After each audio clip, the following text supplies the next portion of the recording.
अस्सलामुअलैकुम everyone, welcome back. आज हम चाप बनाएंगे बहुत ही नए तरीके से। उम्मीद करती हूँ कि आपको मेरी रेसिपी बहुत अच्छी लगेगी, तो आपने ज़रूर ट्राई करनी है। इसके लिए आपको एक प्रेशर कुकर की ज़रूरत होगी। मेरी जो चाप है उनका जो है वज़न वो किलो के करीब है, तो किलो चाप हम इसमें सबसे पहले बॉईल करने वाले हैं। बॉईल करने के लिए हम इसमें शामिल कर देंगे नमक। हस्बे ज़ायका आप नमक इस्तेमाल कर सकती हैं। मैंने 1 चम्मच के करीब इसमें नमक डाल दिया है क्योंकि किलो गोश्त है। लहसुन अदरक का पेस्ट 2 चम्मच के करीब शामिल करेंगे और पानी शामिल कर देंगे। इसमें पानी इतना डालेंगे कि हमारी चाप से 2 इंच ऊपर हमारा पानी आ जाना चाहिए। और फिर हम इसे स्टीम लगा लेंगे आधे घंटे की। जब तक हमारी स्टीम आती है हम इसका मसाला तैयार कर लेते हैं। सबसे पहले हमें चाहिए होगा धनिया, आधा गड्डी के करीब, यानी कि आधा बंच जो होता है हमने धनिया ले लेना है। हरी मिर्चें ले लेंगे। हरी मिर्चें हमने थोड़ी ज़्यादा ले ली हैं, यहाँ पर हमने 12 से 13 हरी मिर्चें ले ली हैं। इसमें अब हम शामिल कर लेते हैं गाढ़ा दही। गाढ़ा दही ही हमने शामिल करना है, पतला होगा तो हमारा मसाला अच्छा नहीं बनेगा, तो आपने दही जो लेना है वो काफ़ी गाढ़ा होना चाहिए। इसके अलावा लहसुन अदरक का पेस्ट शामिल करेंगे, तकरीबन 1 चम्मच के करीब। यहाँ पर चाट मसाला डाल रही हूँ, इससे बहुत ही मज़ेदार टेस्ट आता है, तो आप लोग भी ज़रूर ट्राई कीजिएगा चाट मसाला ऐड करके कि किस तरह का टेस्ट आता है। अब हम इसमें डालेंगे गरम मसाला, तकरीबन 1 चम्मच। गरम मसाला घर का बना हुआ है, काफ़ी तेज़ है इसलिए मैंने कम डाला है। ज़ीरा डाल दिया है 1 चम्मच। इसके अलावा यहाँ पे हमने फ्रेश क्रीम डाली है, यानी कि दूध के ऊपर जो मलाई आई होती है वो मैंने डाल दी है, आधा कप के करीब। और अब इस सबको अच्छे से ग्राइंड कर लेंगे, लेकिन उससे पहले इसमें हम नमक शामिल करेंगे और थोड़ा सा सिरका। यहाँ पर हमने सिरका 3 बड़े चम्मच के करीब डाला है। काफ़ी चटपटी सी रेसिपी बनती है, इसको आपने ग्राइंड कर लेना है। चाहे तो इसमें आधा कप पानी भी डाल सकते हैं, लेकिन मैं पानी का इस्तेमाल नहीं कर रही। ग्राइंड हो गया, अब इसे एक बाउल में रख लेते हैं। दूसरी तरफ हम देखते हैं कि हमारा जो चाप है वो अच्छे से बॉईल हो चुकी हैं।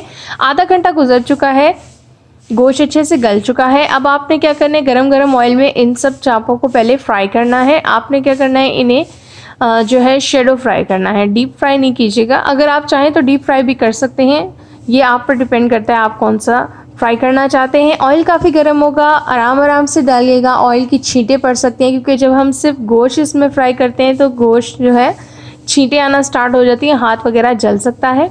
मीडियम फ्लेम पे हम इसे फ्राई करेंगे और तब तक फ्राई करेंगे जब तक कि इनका कलर रेडिश सा नहीं हो जाता, क्योंकि रेडिश सा कलर हो तो काफ़ी अच्छा लगता है। ये बीफ की चाप है, मैं आपको याद दिला दूँ। और अगर आप चाहें मटन की बनाना तो भी सेम प्रोसेस से बनेगी और ये बहुत मज़ेदार बनती है। चाप को एक नया लुक मिल जाता है। हम हर बार अपनी रिवायती जो है डिशेस बनाते रहते हैं, लेकिन कुछ नया ट्राई करना चाहिए। यहाँ पर अब क्या है, एक जगह से ये हो चुकी हैं जो है गोल्डन ब्राउन, तो अब हमने दूसरी साइड से भी करनी है। साइड चेंज कर लें। इस प्रोसेस में आपके सिर्फ और सिर्फ 10 मिनट लगेंगे, लेकिन 10 मिनट बाद इनका जो कलर आएगा वो आपके खाने को 4 चांद लगा देगा। तो आपने ये वाला प्रोसेस बिल्कुल भी स्किप नहीं करना। थोड़ी सी मेहनत लगती है लेकिन काफ़ी अच्छा नाम हो जाता है। तो अब आपने क्या करना है, मैं आपको दिखा देती हूँ। ये देखिए चाप कितनी अच्छी कलरफुल सी फ्राई हो चुकी है। अब हमने उसी मसाले में ऐड करनी है जो कि हमने ग्राइंड किया था। इसी तरह सारी हमने ले लेनी है और उसी के अंदर शामिल कर देंगे जो मसाला हमने ग्राइंड किया था। ग्राइंड किए हुए मसाले के अंदर हमने इसे मैरिनेट करना है। मैरिनेट आप हाथों से भी कर सकते हैं, किसी चम्मच की मदद से भी कर सकते हैं, तो ये आप पर डिपेंड करता है कि आप इसे मैरिनेट करेंगे। और मैरिनेट करके आप इसे चाहें तो आधा घंटा रख भी सकती हैं, लेकिन अगर आप इसको डायरेक्ट भी अप्लाई करना चाहें तो कोई हर्ज नहीं है। यहाँ पर तकरीबन सारी चापें मेरी एडजस्ट हो चुकी हैं मसाले में। हाथों की मदद से इन सबको अच्छे से मिक्स कर लूँगी ताकि एक एक चाप के अंदर अच्छे से मसाला लग जाए, और इन्हें आधे घंटे का रेस्ट दूँगी ताकि बोटियों में मसाला काफ़ी अच्छा सा जज्ब हो जाए। अब उसी ऑयल में हमने इन्हें दोबारा से पकाना है, लेकिन ऑयल को थोड़ा कम कर लीजिए क्योंकि वो ऑयल काफ़ी ज़्यादा था।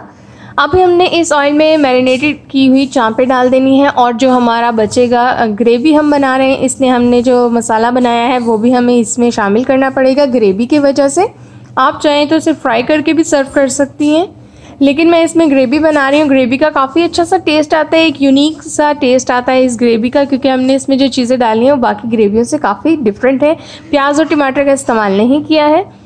भून लें, तकरीबन इसे भूनने की ज़रूरत पड़ती तो नहीं है, लेकिन आप इसे 5 मिनट मज़ीद भूनेंगे। और क्योंकि इसके अंदर हमने जो डाल दिया है ग्रेवी और चाप, इसको हमने भून के अच्छा सा खुशबू लेकर आने हैं। अब इसे कवर करके तकरीबन हमने पकाना है 15 मिनट मज़ीद। लीजिए, हमारी मज़ेदार सी ग्रेवी वाली चाप एकदम तैयार हो चुकी है और मैं आपको सर्व करके ज़रूर दिखाऊंगी कि ये कितनी मज़ेदार बनी है।